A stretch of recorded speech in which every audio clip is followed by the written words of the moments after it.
অনুভব করছেন সবাই, তারা যেন আজ অধিবাস থেকে এই মাটির ঘরটা যেভাবে সংস্থাপন করা হয়েছে, আজ থেকে তাদের মন আমার গৌর নিতাইয়ের চরণে সঁপে দিয়ে বলতে হবে, গৌর আজ থেকে তোমার হলাম, আজ থেকে আমি তোমার হলাম, শুধু এই জন্মে নয়, আমার জন্মে জন্মে তোমার যুগল চরণে অবদাসী হলাম,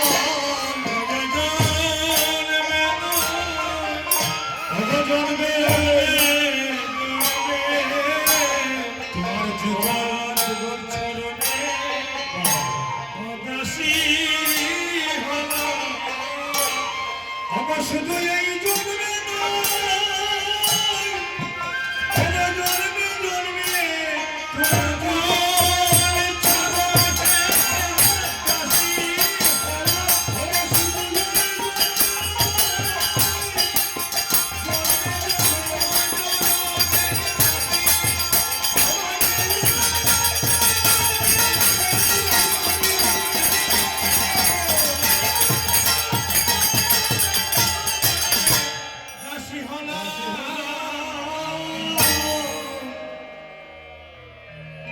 এখন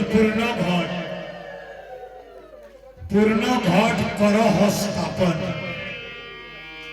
কি দিয়ে পূর্ণ করা হয়? পঞ্চামৃত করে, গঙ্গা বাহন করে, গঙ্গায়ানয়ন করে এই পূর্ণ ঘট স্থাপন করা হয়। তাহলে জল না দিয়ে যদি দান দিয়ে পূর্ণ করা হয় কেমন হয়? যদি চাল দিয়ে পূর্ণ করা হয় কেমন হয়? পূর্ণ তো হলেই হয়, তাহলে জল না দিলে কেমন হয়? না না না, এই জলটা দিয়েই তো প্রাণ প্রতিষ্ঠা। জল না হলে কি প্রাণের সঞ্চার হয় না গো? যে কারণে বলেছে পঞ্চামৃত করে,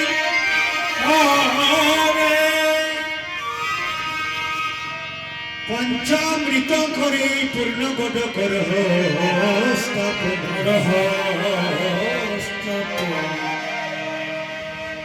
এখন দেখুন উপরে কি আছে, সম্পূর্ণ ব্যাখ্যা করবো না, আলোচনা করবো, শুধু এইটুকু করে যাচ্ছি। ঘটটা এই কারণে বসাতে হয়, ঘটের উপর আমাদের মন প্রাণ সম্পূর্ণ সবে দিয়ে আমার গৌরচাঁদের চরণে লীন হতে হয়, তখন সার্থক হয় এই কীর্তন দান, কীর্তন যজ্ঞ দান করা। তারপরে আম্রপল্লব সারি সারি। দেখুন আমাদের 6টা ঋতু বড় বলবান। বলেছি এই ঋতুটা, এই 6টা ঋতু, যে কারণে দুটা লাইন করবো আমি। নরোত্তম দাস ঠাকুর মহাশয়, যিনি বাঙালির ঘরে ঘরে এই ভজন কীর্তনগুলি পৌঁছে দিয়েছে ভক্তি আনার জন্য, প্রেম দেওয়ার জন্য।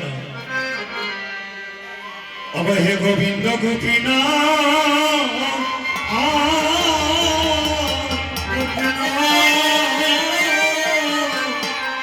কৃপা করি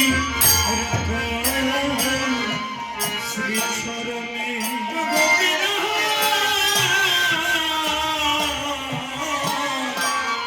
কৃপা করে শ্রী চরণে অবগোপীনা।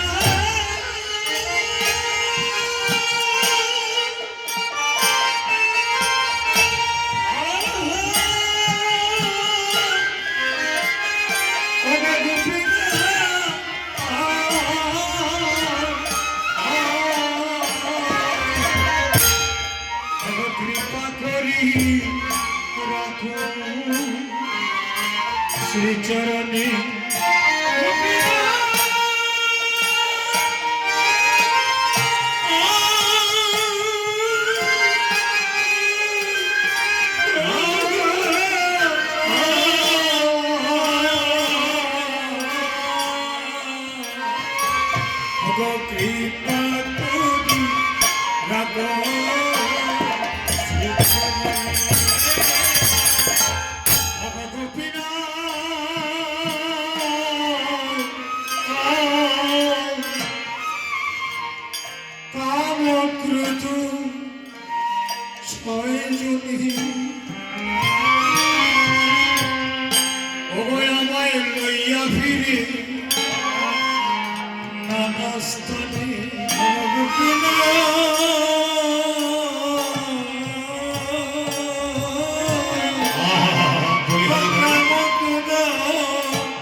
গোপীনা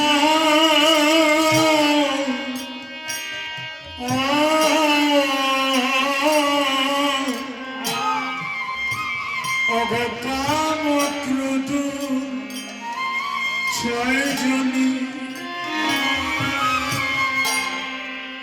আমায় লইয়া ফিরে নানা স্থানে গোপীনা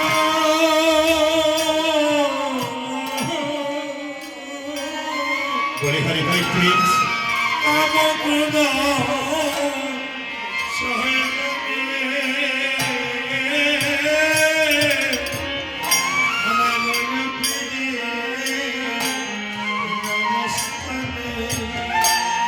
বিষয়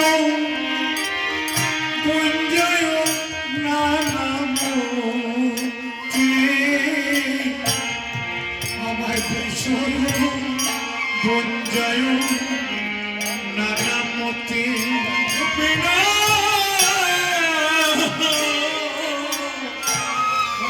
বিষয়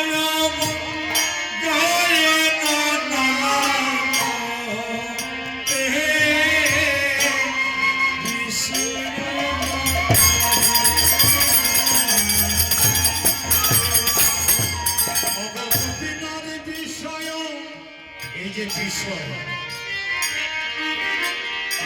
এই বিষয়ের মধ্যে আমরা ডুবে গিয়েছি। বলেছি কি অগোপীনা বিষয় ভুঞ্জয় নানা মতে গোপীনা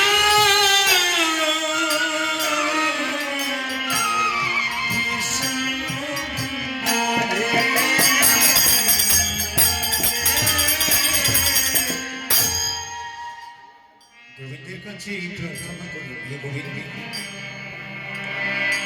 তুমি আমাকে যেমন করে হাত ধরে নিয়ে এসেছিলে তেমন করে আমার যাওয়ার বেলায় যেন তুমি আমার হাত না ধরে তুমি আমাকে নিয়ে চলো। কারণ এই মায়ার জগতে এসে এই স্ত্রী পুত্র পরিবার সংসারের দাস হয়ে আমি তোমার কথা ভুলে গিয়েছিলাম। সেই জন্য যারা পরিশ্রম করে এই কীর্তনের আয়োজন করেছে আপনারা সবাই সৌভাগ্যবান। কেননা কোটি জন্মে থাকলে ভাগ্য বিষয় যদি হয় বৈরাগ্য, সে সৌভাগ্য সকলের হয় না। এই যে কীর্তনটা যজ্ঞটা দান করব বলে শুধু একটা দুটি দিনের কথা নয়, আজ হয়তো 2 মাস 2.5 মাস থেকে এদের মাথার মধ্যে চিন্তা ঢুকেছে কিভাবে এই কীর্তনের আয়োজন করা যায়। এমনকি ঘরের প্রতি তাদের লক্ষ্য নেই। এই যে কয়েকটা দিন তাদের মনে যে বৈরাগ্য ভাবধারা নিয়ে এই কীর্তনের আয়োজন করেছে, আজ আমরা পল্লবগুলা সেই মতেই মাথা নত করে এই ঘটের উপরে দিয়েছি। সেই ভাবধারা নিয়ে নিজের মনটাকে আমার গোবিন্দের চরণে নিবেদন করে এই কীর্তন যজ্ঞ দান করতে হয়। প্রেম সবল মিতাই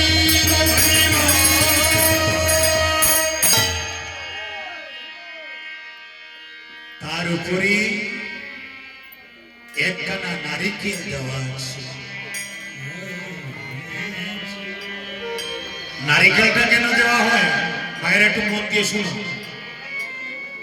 কারণ নামযজ্ঞ হোক ভাগবত কথাতেই হোক, যে কোনো কীর্তনে আসবেন বা কোনো পদকর্তা যদি কীর্তন করে আপনারা ভালোটা নিয়ে যাবেন, খারাপটা এখানে ছেড়ে যাবেন।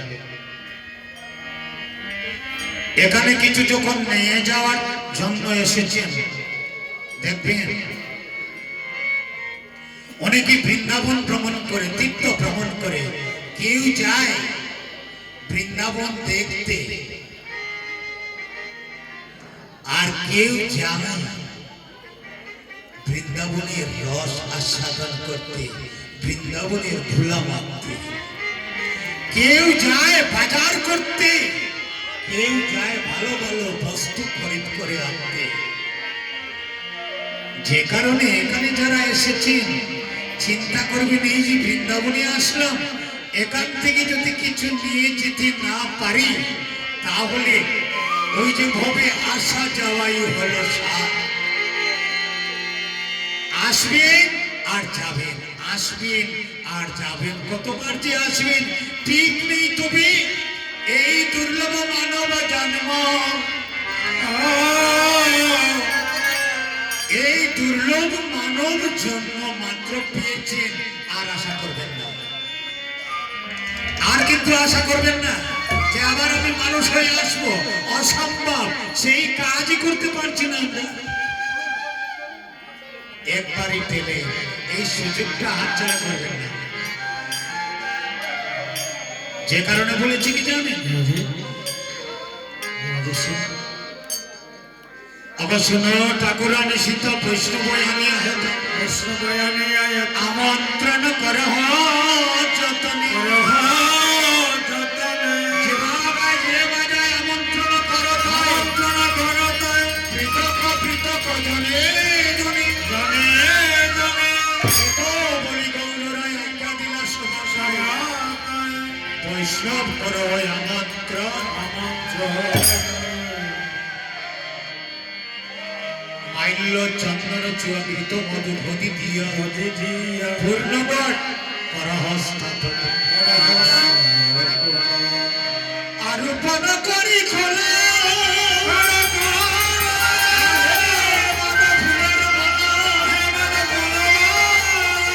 এই কীর্তন মন্ডলী কৌতুক হলে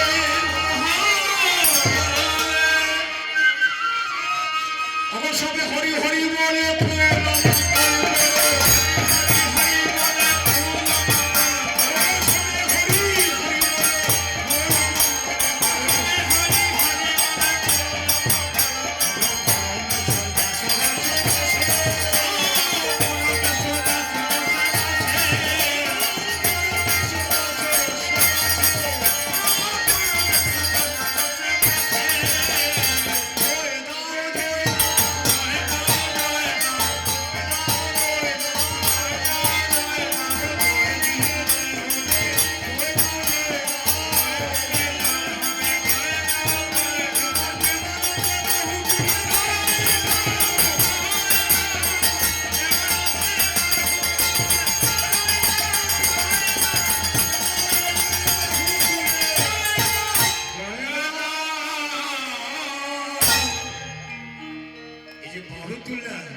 আর হরি বলা, এই হলো কাজ, এই হলো কাজ।